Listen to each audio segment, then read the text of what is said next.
Alright boys, what's happening? Welcome back to another episode of the My Team series on F1 2021. Today we do have the French Grand Prix. If you missed the last episode, I encourage you to check it out because we did get a mad finish in Canada. Some points on the board. Very nice race from us. Very good qualifying and strategy with the weather. Now we go ahead and start this episode by picking up a major weight reduction upgrade on the chassis, which will put us nicely above Haas and Alfa Romeo in the chassis list, I guess.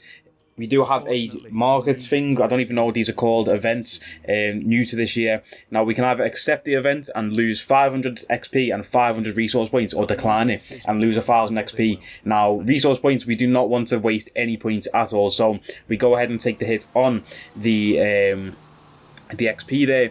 But we're jumping now straight into qualifying. I did unfortunately skip the little intro part. I pressed A on my controller by accident, so we skipped the intro to quali, but we're getting straight in with our flying lap. Now let me talk you through the lap, braking just before the turn or the curb, sorry, down to 4th gear for the left, 5th gear for the right. Be careful not to ride the curb too much like I've just done there. If you get too angry on the throttle, you will drop the car. 4th gear for the right, 3rd for the left, and then down to 2nd, I do believe, for this right-hander here. Very tricky section there, very weavy. If you run too wide on one of the turns there, you've ruined the whole section for yourself pretty much. Flat out through the right and left-hander there. And now we do have a very long straight in the race. If you don't have a very good engine in your car, you're going to get overtook on this straight right here because it's very long. You've got a DRS zone. We're going to brake just before the curb, heading into the chicane, down to 4th gear for the left, and then to 3rd gear for the right. And then you can just get early on the throttle for another straight. Pretty straightforward track, France. In fact, it's really not. I don't know why I've just said that, because we're coming up to a very tricky corner in a minute. This is flat out right here. Don't lift off the throttle at all. Just smooth on the steering input. Now here, you've got to turn in early and just come off the throttle and engine brake the whole way around. Careful not to lock your tyres there. It's so easy to do if you try and brake on that corner there. Stay in 6th gear for this left-hander, down to 4th or 3rd, depending on how much rotation you do need for that, depending on how fast you do enter it. Up into 7th gear, get a wide entry for this left-hander here. Before we come into the hairpin, which we're going to stay in 3rd gear for, then go down to 2nd for the hairpin, early on the throttle, nice release, down to the home straight, take as short a run as possible to the line, and we set a time in Q1 of 1:31.38. Now I do believe we go again. There was some time to make up there in our lap for sure. We put some more downforce on the front wing. We don't actually show the setup, boys, so if you want to know my setup, let me know in the comments and I'll type it back to you because I forgot to show it in this video. But yeah, let's go for another lap. Let's see where we can make up that time. Get a wide entry into turn 1. Ride this curb as much as possible. Braking just before the curb, down to 4th gear. Now we cut it a little bit there, up into 5th for the right-hander, but that's more like it. You can see already we're up 4/10 just from the first 2 turns there. Up into 7th gear. Ride. Take a wide entry there. 4th. 3rd, then to 2nd for this other right-hander. Quite slow through there, and we come a bit wide on the exit, but we're still up in the delta because those first 2 turns were so smooth and so nice. Like I mentioned, though, in turn 2, careful on the throttle. If you do go wide on that curb, you can very easily lose the car, which somebody might do in this video, who knows. Long straight down here, you can take a wide entry into the chicane, ride the curb, braking just before the curb where the little gap is. 4th for the left, 3rd for the right, back into 4th as we go flat out toward this section here. Very fun corner to drive, this next one, because it is flat out. Not very often that you do get to take a corner flat out on this game, but the cars just have so much downforce. You can take it completely flat out in 8th gear. Like I'm saying here, take a wide entry, turning early, down to 4th or 5th, just engine brake around the corner there, nice and early on the throttle, up into 6th, keep it in 6th, down to 3rd or 4th for this. A bit wide, bit wobbly there on the exit as well on the curbs. Very unforgiving, the curbs around France. Very easily shake the car up if you ride them a bit too much. But you can see on the Delta, boys, like it didn't even feel like that good of a lap. But on the Delta, we're a whole second up, so we're going to set a 1:30 as we come across the line with a 1:30.3. Now, like I mentioned about turn 2, the curb. You need to be careful on it if you're on the throttle too early, because if you come wide through turn 2 like this and get on the throttle, boys, you're gonna drop the car, and we drop it straight into the wall and lose our wing and tyre there. Just pushed it a bit too hard, and like I mentioned, if you get on the throttle on that curb, it's just a recipe for disaster. We can see a little replay of that, of what happened there. You know, took too wide out of the corner, and the curbs are just so weirdly like shaped on this circuit. Yeah, we absolutely plunge it in the wall and have to retire from qualifying. But I did not know what was going to go on here because I thought we've set a good enough time to get into Q2. So are we just going to start P15 on the grid? But we actually come P16, so... And we had a faster time than the majority of people. We would have been P13 with our time and gone to Q2. But maybe because we've retired, we stay in Q1. I thought it would have just led us through to Q2. But then obviously we can't set a time, so we'd be P15. But clearly, it's only one place difference anyway. But yeah, we don't get through to Q2 there. I guess that is a little learning curve, if you didn't know that. And we accidentally skipped the intro, like a mong. So welcome to the French Grand Prix. Here's the grid. Lewis Hamilton lines up on pole position, and Valtteri Bottas will line up alongside. Moving on to the rest of the grid, we have Verstappen, Norris, Daniel Ricciardo, and Perez, Leclerc, Sainz, Gasly, and Sebastian Vettel, Tsunoda, Stroll, Fernando Alonso, and Ocon, Raikkonen, the owner driver, Mick Schumacher, and Antonio Giovinazzi, Tigtum, Russell, Mazepin, and Nicholas Latifi. And with preparations almost complete, let's head down to the track.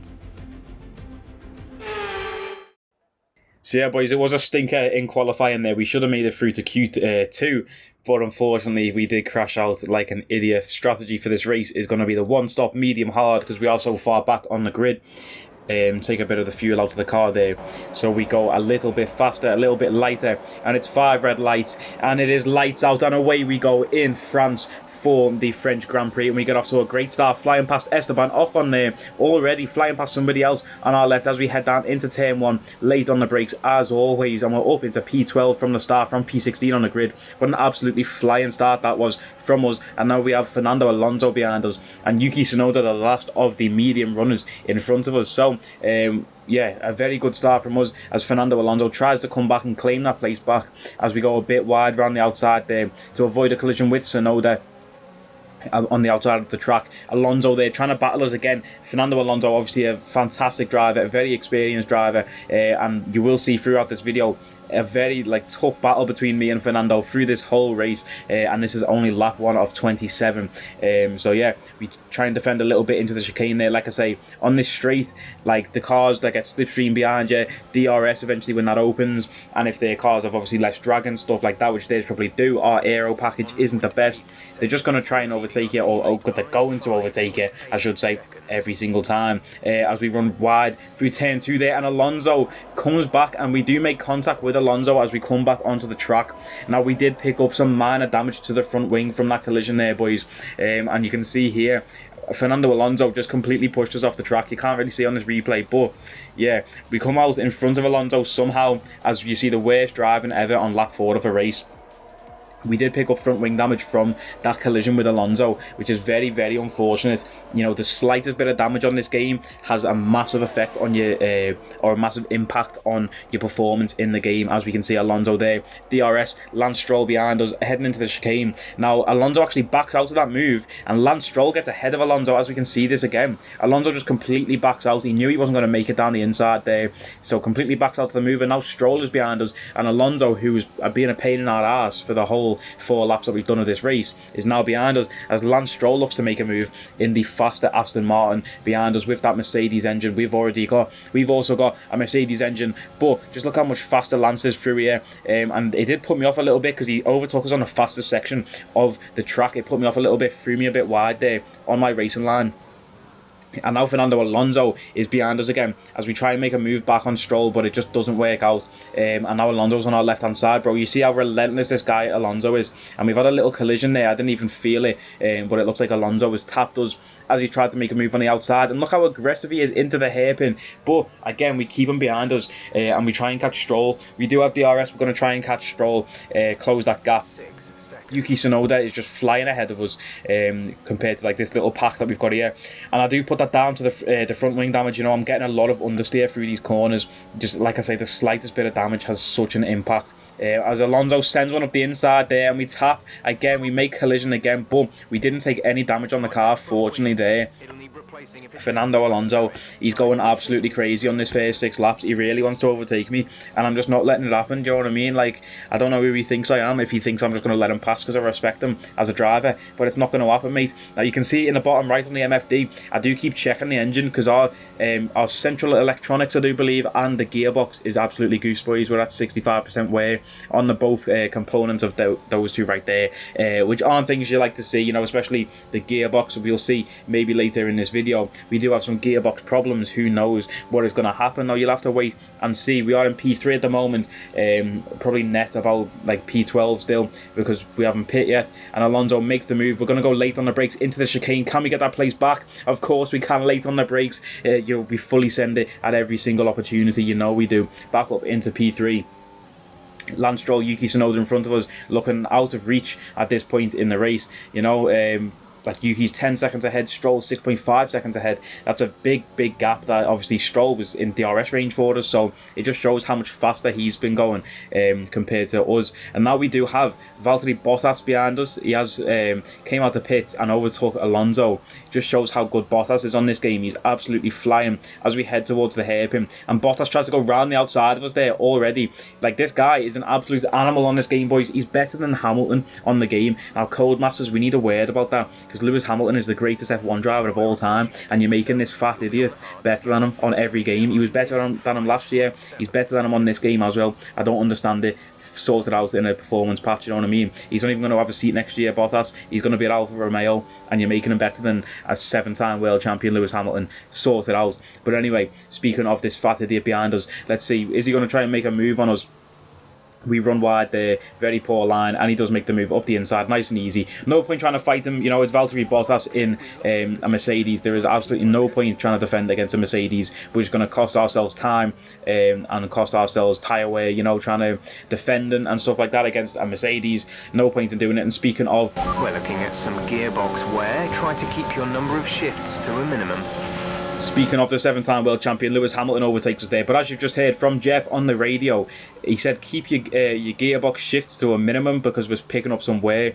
Now, I didn't actually hear that message, so I just continue my race as if nothing happened. But, you know, to avoid doing certain shifts and stuff, especially after me going through the track guide and qualifying, like, those shifts are necessary to get good times around, to get good lap times around the track, you know, as we defend, again, Fernando Alonso. Now, pretty much the whole race happened in this area of the track, boys. That long straight and then the chicane at the end of it. Pretty much the whole race happened there. But anyway, it's time to box. Lap 12 of 27. Alonso comes in behind us. Stroll is in front of us.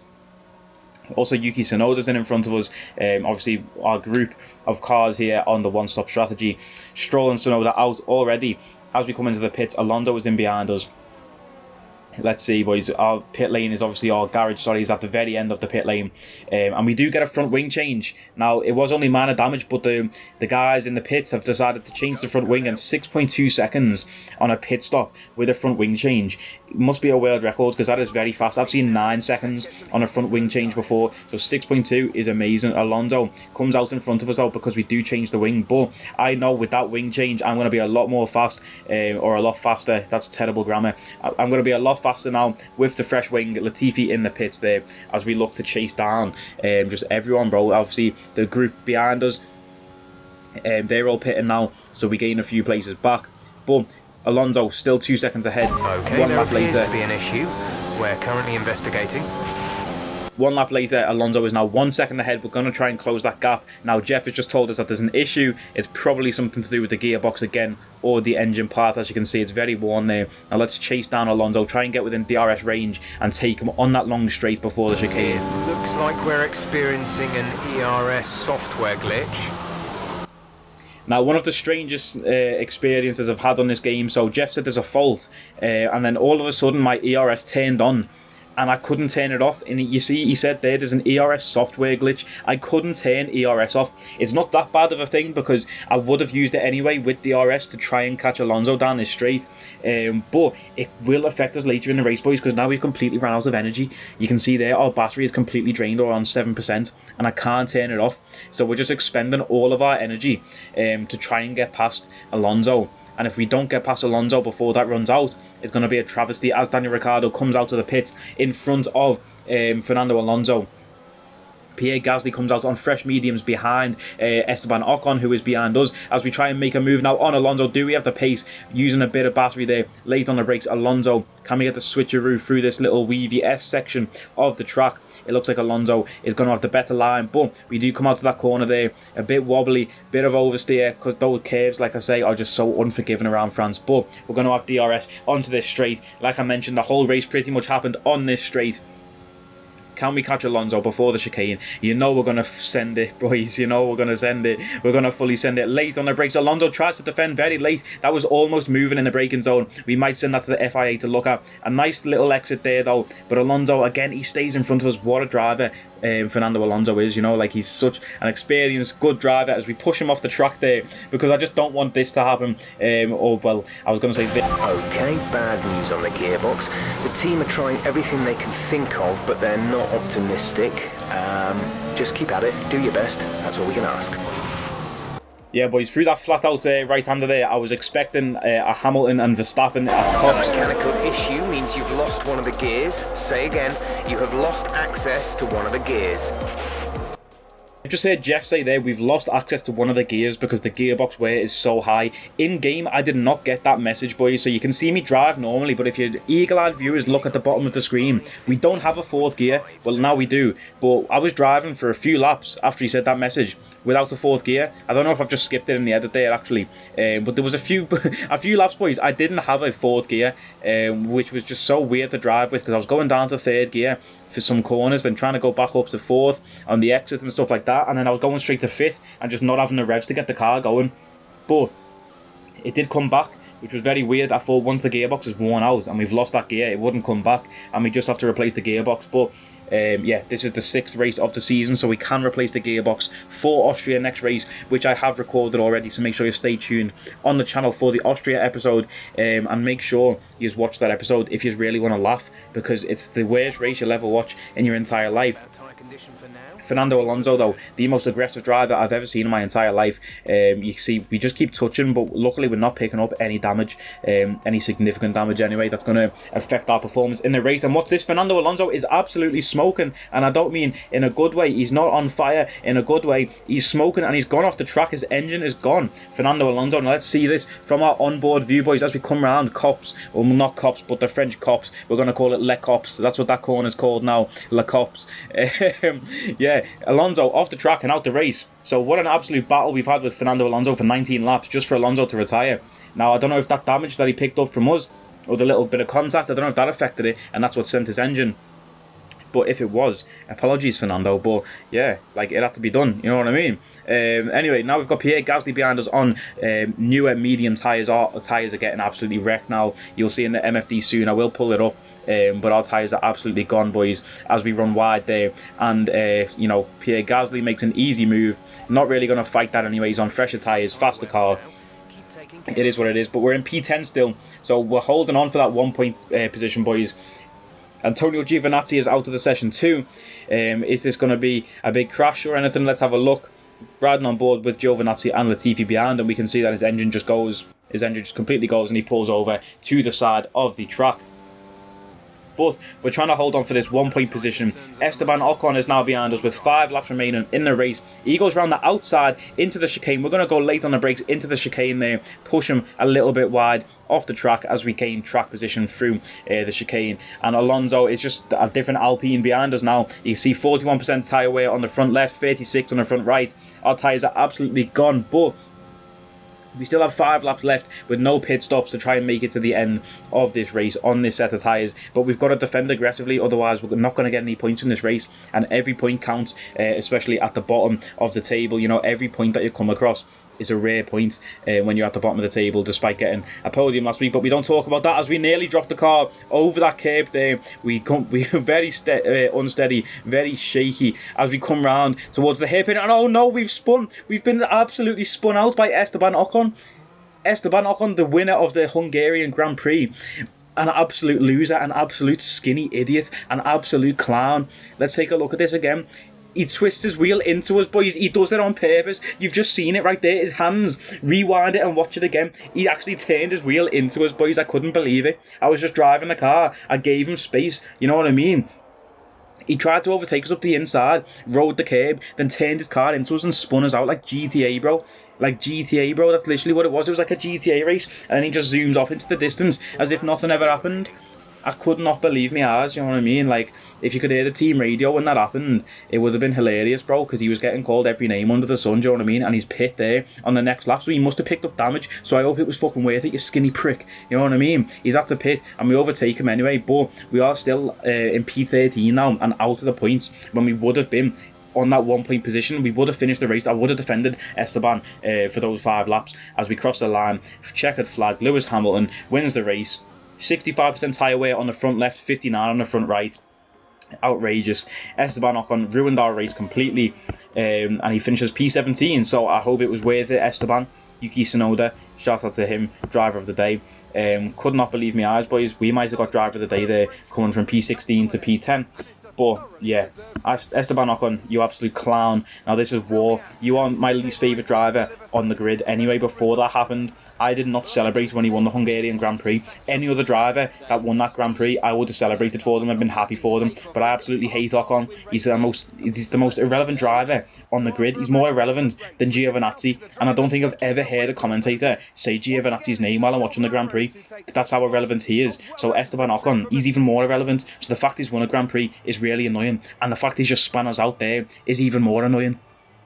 So next time we see Ocon, you know, we're going to do a Max Verstappen, we're going to push him and call him a pussy, because that's just what we've got to do. He does not respect us clearly for doing stuff like that, boys. So next time we see him, it's war. I'm going to take him out, even if it takes us out the race, boys, because it's got to be done. You see our fastest lap there was a 1:33.5, quite respectable, considering you know, Yuki Tsunoda, Daniel Ricciardo, they were in the 1:33s as well.